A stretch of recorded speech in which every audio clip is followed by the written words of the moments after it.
ဟုတ်ကဲ့ hello မင်္ဂလာပါ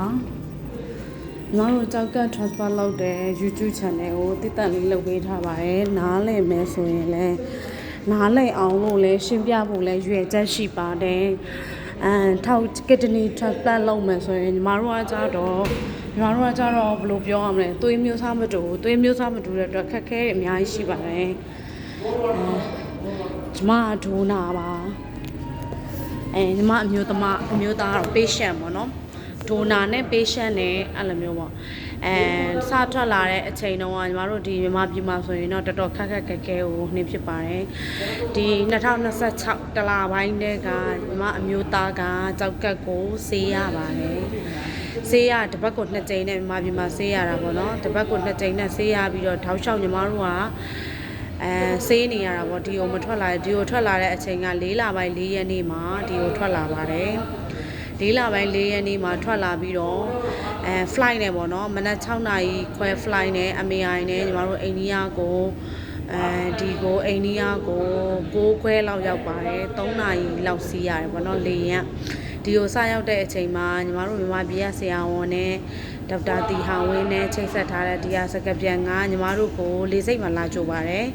လေစိတ်မှာလာကြိုပြီးတော့တခါတည်းအိုင်ရနေပြီးတော့ညီမတို့နေရမယ့်ကွန်ဒိုကိုသွားတယ်ကွန်ဒိုကနေမှတဆင်ပစ္စည်းတွေပိုင်းထားပြီးတော့ဆေးရုံလာတယ်ပေါ့ဆေးရုံလာတော့ညီမတို့လာတဲ့အိန္ဒိယနိုင်ငံဆိုပေမဲ့အိန္ဒိယနိုင်ငံရဲ့တောင်ဘက်ချနိုင်တမဲနထူပါပြောမယ်ဆိုရင်တော့အခုဆိုရင်တော့မဲနိုင်သွားတဲ့ VJ ပေါ့ VJ therapy ပေါ့ညီမတို့စပြီးတော့လာတဲ့အချိန်တော့ VJ ကမဲရွေးခံခွင့်လုပ်နေကြတဲ့အချိန်ပေါ့လာတဲ့ဧပြီလ23ရက်နေ့မှာသူမဲနိုင်ခဲ့ပါတယ်သူမြို့နယ်ကိုရောက်နေတာပေါ့နော်သူမြို့နယ်သူကတော့ VJ ပေါ့ညီမတို့လည်း idol ပေါ့အိန္ဒိယတောင်ပိုင်းတမဲနဒူ MGM Healthcare Hospital အိန္ဒိယတောင်ပိုင်းရဲ့ဒုတိယအကြီးဆုံးဆေးရုံလို့ပြောရတယ်ပေါ့နော်ပထမတော့ MIOT လို့ခေါ်တဲ့ International ဆေးရုံပေါ့တော်ငွေချင်းနဲ့ပိုများတာပေါ့ဒီကကြတော့ငွေချင်းနဲ့ကုန်ကြမှုတက်တာတယ်အဲ့ဆေးရုံကိုညီမတို့အခုလက်ရှိရောက်နေပါတယ်ရောက်နေတာတော့4လပိုင်း4ရက်နေ့ကစပြီးရောက်နေတာပေါ့နော်အခုချိန်ထိဆိုရင်ညီမတို့ကတလကြော်သွားပြီပေါ့နော်တလကြော်သွားပါပြီညီမတို့ရောက်ချင်းမှာအမျိုးသားကိုအဲ့ဒီကစနေနေ့ဆိုတော့တခါတည်းကြောက်ကဆေးပါတယ်ကြောက်ကတခါတည်းဆေးပြီးတော့ဘာလုပ်လဲဆိုတော့ကြောက်ကဆေးပြီးတော့တစ်ပတ်ကို3ချိန်ဆေးရမယ်လို့ကျမတို့ရဲ့ဆရာဝန်ထောက်တာဘစ်ခရန်ကတစ်ပတ်ကို3ချိန်ကြောက်ကဆေးရမယ်လို့ပြောပါတယ်ပြောတော့ညီမတို့စနေနေ့ကဆေးတယ်ပြီးတော့တနင်္လာနေ့ပြန်ဆေးတယ်ဗုဒ္ဓဖူးနေ့ဆေးတယ်တောက်ကြဆေးတယ်တစ်ပတ်ကို3ချိန်ဆေးတာယခုလက်ရှိထိဆေးနေရပါတော့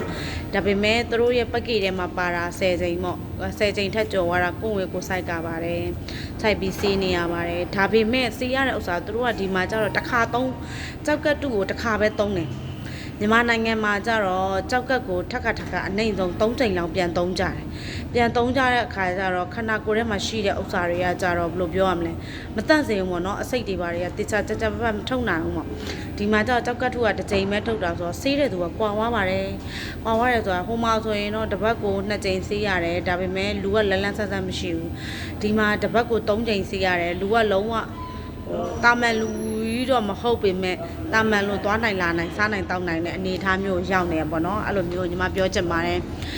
ကွာတယ်ပေါ့နော်စေကုသမှုကကွာတာတော့ကွာတယ်ဒါပေမဲ့သုံးတဲ့ပစ္စည်းတွေကလည်းကွာတယ်ဟိုမှာမြန်မာနိုင်ငံမှာကျတော့ငွေချင်း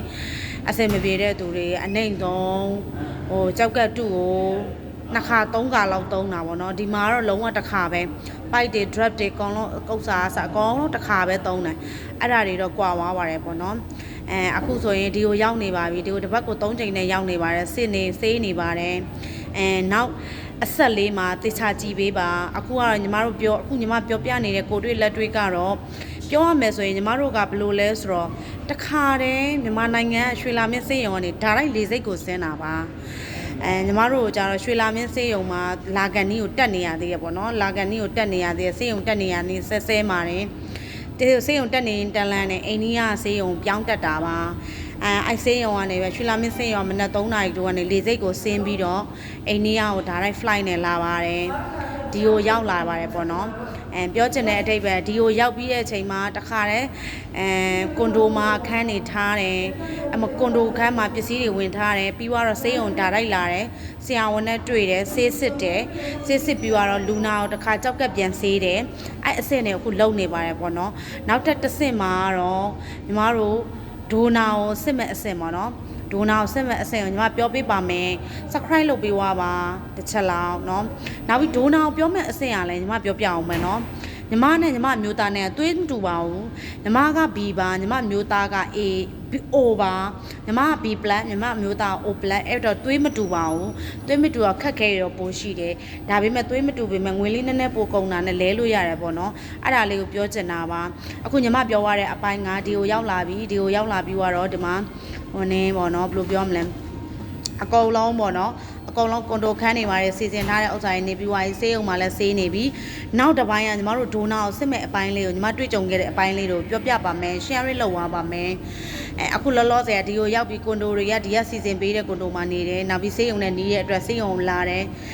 အဲ့လိုအခန်းကဏ္ဍလေးပြောသွားတာပေါ့နော်ဆေးရုံနဲ့ပတ်သက်ပြီးတော့နောက်တစ်ပိုင်းကကြတော့ညီမကိုဒိုနာဖြစ်တဲ့ညီမကိုစစ်တာပါ B+ သွေးပိုင်ရှင်ကိုစစ်တဲ့ဥစ္စာပေါ့နော်အဲ့ဒါလေးကိုပြောပြတာပါနောက်တစ်ပတ်နောက် subscribe ဥစ္စာနောက်အပုတ်မှာလဲ subscribe လုပ်ထားပါနောက်ထပ်အသစ်တွေရအောင်ပေါ့နော်ဒါညီမအခုတည်တံ့ပြောပေးတာပါကျေးဇူးပါရှင်နောက်ထပ်လည်းတည်တံ့ဘယ်လောက်အခက်ခဲတွေဘယ်လိုတွေဖြစ်ခဲ့လဲဆိုတာတွေသိအကုန်လုံးတင်ပြပေးပါမယ်နောက်ခါအိန္ဒိယကိုလာပြီးဆေးလာကူမဲ့သူတွေဘယ်လိုမျိုးစားမဲ့အသေး transplant လုပ်တာပဲဖြစ်ဖြစ် kidney transplant ပဲဖြစ်ဖြစ်lung transplant ပဲဖြစ်ဖြစ်ဘယ်လိုပဲဖြစ်ဖြစ် heart attack ပဲအစားထိုးပေါ့နော်နှလုံးအစားထိုးပေါ့နှလုံးကိုနေ stent ထည့်တဲ့ပုံစံမျိုးအဲ့ဒါမျိုးပဲဖြစ်ဘယ်လိုပဲဖြစ်ဖြစ်ဒီဥစ္စာတွေကဒီပြုစဉ်တွေကဟိုဒီမှာလာပြီးတော့ဒီလိုနေထိုင်ပြီးဒီလိုပြုရတယ်ဒီလိုအချိန်တလောက်ကြာတယ်ဘာကြောင့်နေဒီလိုလုပ်တယ်ဘယ်လိုတွေကြောင့်ဆေးဖြစ်တယ်ဆိုတဲ့အကြောင်းအရာကိုပြောပြပေးပါမယ် thank you အဲ့ဒါလေးကိုတစ်ချက်နားထောင်ပေးပါတစ်ချက်လဲ like လေး like and subscribe လေး share ပေးပါဘိုးတုတရအောင်လို့ပေါ့နော်ယခုညီမပြောသွားတဲ့အချိန်ကဒီကိုရောက်လာပြီးတော့ဆရာဝန်နဲ့ဒါလိုက်တွေ့တယ်ဆိုတဲ့အပိုင်းကိုပြောပြတာပါနောက်တစ်ပိုင်းမှာဒိုနာဘလိုမျိုးကိုစစ်တယ်ဒိုနာတွေကိုဘလိုစစ်တယ်ဘလိုပက်ကီနဲ့သွားတယ်ဆိုတဲ့ဥစ္စာကိုညီမထပ်ပြောပြပါမယ်ကျေးဇူးပါရှင်